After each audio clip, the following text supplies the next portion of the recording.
At just 25, Sarah Mitchell believed she had everything a young woman could ask for.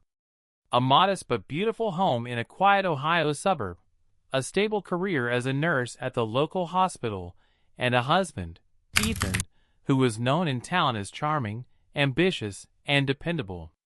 To outsiders, their life looked picture-perfect. They hosted barbecues on summer evenings, sent holiday cards with coordinated outfits, and posted smiling photos online. Friends called them the golden couple, and for a long time, Sarah believed it too. But behind the filtered photos and staged happiness, something was wrong, something she couldn't quite put into words. Ethan had started coming home later and later. At first, he blamed work. Real estate, especially in a competitive market, could be demanding, he said. He'd come home past midnight, smelling of cologne that wasn't his, brushing off Sarah's questions with practiced ease. He'd claimed he was showing properties to wealthy out-of-towners or sealing late-night deals. Sarah wanted to believe him. She tried. For months, she ignored her instincts. She buried her doubts under excuses and focused on the good days, the nights when he'd still bring her flowers or cook her favorite meal. But denial has a breaking point, and for Sarah, it came quietly one morning as she was folding laundry. Buried beneath a pile of Ethan's gym clothes was a phone she had never seen before. It was cheap, a burner model, one he clearly didn't want anyone to find. Her hand shook as she unlocked it. His birthday was the passcode.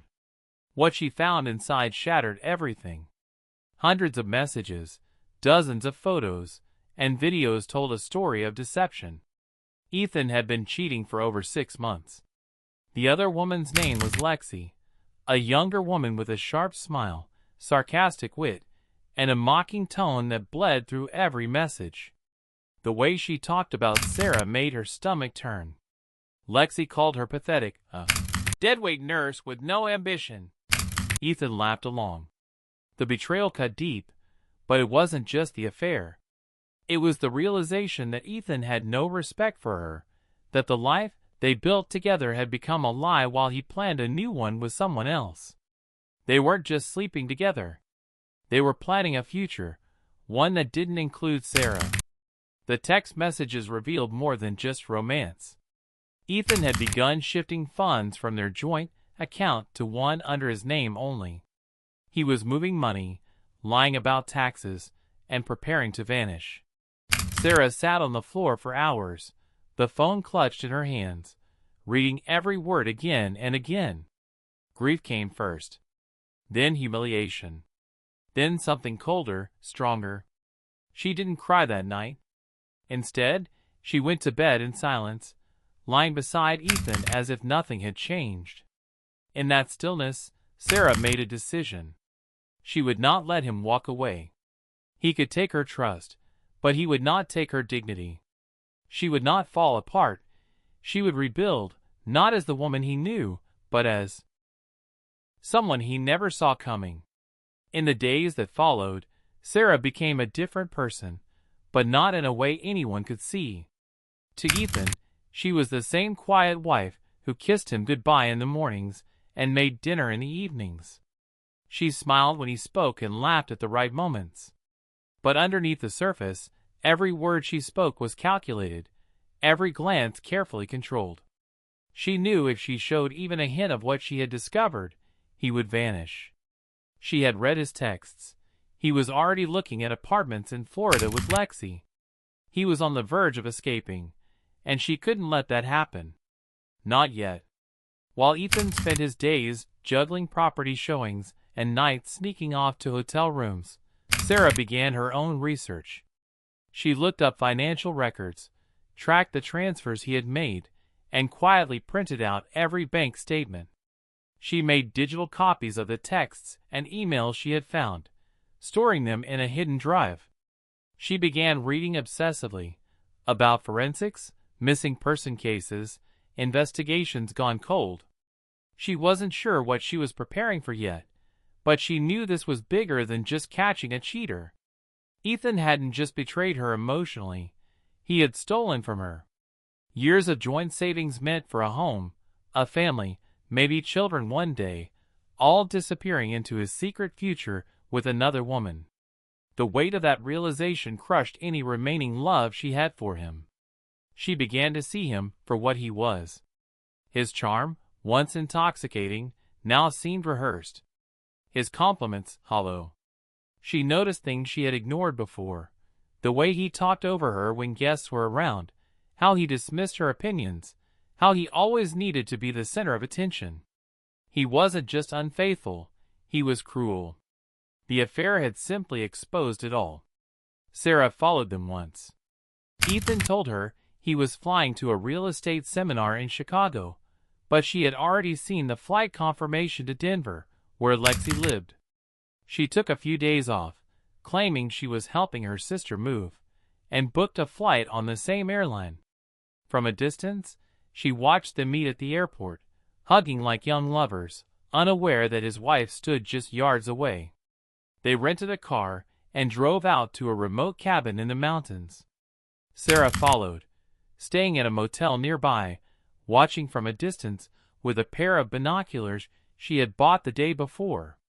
She saw everything: the hand-holding, the laughter, the stolen kisses. But what hurt most wasn't the intimacy, it was the way they mocked her. Through the open cabin windows, she heard them talk about the boring wife. Ethan couldn't wait to leave. Lexie said she felt sorry for Sarah, being so clueless. Ethan laughed. He said Sarah would never see it coming. That night, back in her motel room, Sarah stared at the ceiling until dawn. She wasn't sad anymore. She was done crying, done waiting, done hoping for change. She didn't feel broken. She felt focused. Ethan was right about one thing. She never saw it coming. But now neither would he. Sarah returned home changed. The weight of what she had seen didn't crush her. It clarified everything. There was no more uncertainty, no flicker of hope, no what-ifs lingering in her mind. Her love for Ethan had turned into something cold and precise. She no longer saw herself as a victim of betrayal, but as a woman with a plan. There would be no confrontations, no screaming matches, no final arguments. She had given Ethan years of loyalty, and he had chosen deceit. Now, she would choose something else, something final. She started laying the groundwork. Everything she did appeared normal, even mundane. At work, she picked up extra shifts. At home, she played the role of the devoted wife, even suggesting they go away for a weekend together to reconnect. Ethan, as expected, made an excuse, another fake work trip. That lie didn't matter. She didn't need time with him. She needed time without him noticing what she was doing. In her spare time, Sarah began visiting locations outside the city, isolated places, forgotten places. Old hiking trails she used to go to as a teenager, abandoned properties listed online, but never sold.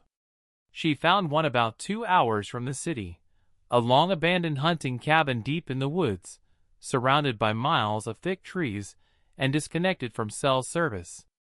It was exactly what she needed. She parked miles away and hiked in to explore it. The structure was falling apart, but stable enough. She took photos, took notes, and left without a trace. Back in the city, she started making quiet purchases, items that wouldn't raise suspicion on their own but told a story when seen together. Heavy-duty gloves, plastic sheeting, rope, a new shovel. She bought them all from different stores, on different days, using cash. At home, she stored them in the garage, hidden behind boxes marked Christmas decorations. She watched true crime videos during her breaks at work, learned about mistakes others had made, and mentally corrected every one of them. She wasn't going to be sloppy. She wasn't going to leave anything behind. Ethan's behavior remained predictable. He thought he was winning. He still came home late, still lied without hesitation, still smiled that smug smile as if Sarah would never figure it out. He had no idea he had already lost. Meanwhile, Lexie kept showing up in his texts and secret calls. Sarah checked the burner phone every day, tracking every message. The two of them were planning another weekend away, this time at a lake house owned by one of Ethan's clients. Isolated, quiet, the perfect opportunity. Sarah didn't feel nervous. She felt ready. Every step she took felt like reclaiming a part of herself. The woman Ethan had mocked was gone. In her place stood someone entirely new. Someone who didn't wait for justice to arrive. Someone who made her own justice. She didn't fantasize about forgiveness. She wasn't interested in closure. What she wanted was control, and for the first time in a long time, she had all of it. The weekend came like a storm waiting on the edge of the horizon. Sarah had memorized every detail of their plan. Ethan told her he'd be away for a work retreat, another manufactured excuse, but the truth had already been laid bare in Lex's messages. They would be alone at a lake house just outside the city, a secluded property owned by one of Ethan's wealthier clients, who had left the state for the season. Ethan had access to the keys and knew the house was completely unmonitored. He believed it was a safe place to disappear into for a few days. He didn't know how right he was. Sarah drove up hours before them. She parked off a maintenance trail and walked nearly a mile to avoid being seen near the house. She wore gloves, boots, and a black windbreaker, every piece of clothing carefully selected to leave nothing behind. She entered through the back, where she'd already broken the lock days earlier. The house was spotless and staged like a vacation rental, with fresh towels folded and food stocked in the fridge. She moved quickly, setting up the space as if preparing a scene, placing plastic across the floor, closing every curtain, and powering off every light. Her breathing was steady. There was no panic. Everything was unfolding exactly as she had planned. Just after 9 p.m., their car pulled into the driveway. Sarah waited in the shadows, watching through a small crack in the curtain as Ethan and Lexie laughed their way into the house, completely unaware. They brought bags, wine, and the kind of carelessness that comes with feeling untouchable. For the next hour, Sarah watched as they drank, cooked, and settled into the bedroom upstairs. She didn't move. She knew how to wait. When silence fell over the house, Sarah crept upstairs. Every step was slow, deliberate. The door was slightly ajar, the room dimly lit by the flickering light from a candle on the nightstand. They were asleep. Or drunk. Either way, they didn't stir when she stepped inside. No one screamed. There was no dramatic struggle, no final plea. What happened in that room was quiet, efficient, and absolute. When it was over, Sarah stood in the silence, looking at the two people who had destroyed her life, and realizing they no longer had any power over her. She worked through the night. She wrapped everything, cleaned every surface, and moved with the discipline of someone who had practiced every motion in her mind 100 times. At dawn, she dragged their bodies down the stairs, loaded them into Ethan's car, and drove to the remote area she had scouted weeks earlier. The abandoned hunting cabin stood waiting, swallowed by trees and silence. No one would find them there. By mid-morning, Sarah was back home. She showered, threw away her gloves, and left for work early. She clocked in with a calm face and steady hands. No one noticed anything different. To the world, she was still the quiet, dependable nurse, nothing more. Weeks passed, and the world kept spinning. Ethan's sudden disappearance sparked confusion, but not immediate concern. He had vanished before, short trips, spontaneous getaways, deals that pulled him out of town with no notice. Sarah played her part perfectly. She told friends and family he was likely off closing a deal, maybe even taking time to think through their marriage. She even filed a missing person report, her voice trembling just enough to seem real. No one suspected a thing. She was calm, composed, and cooperative. Police searched, asked questions, and followed dead-end leads.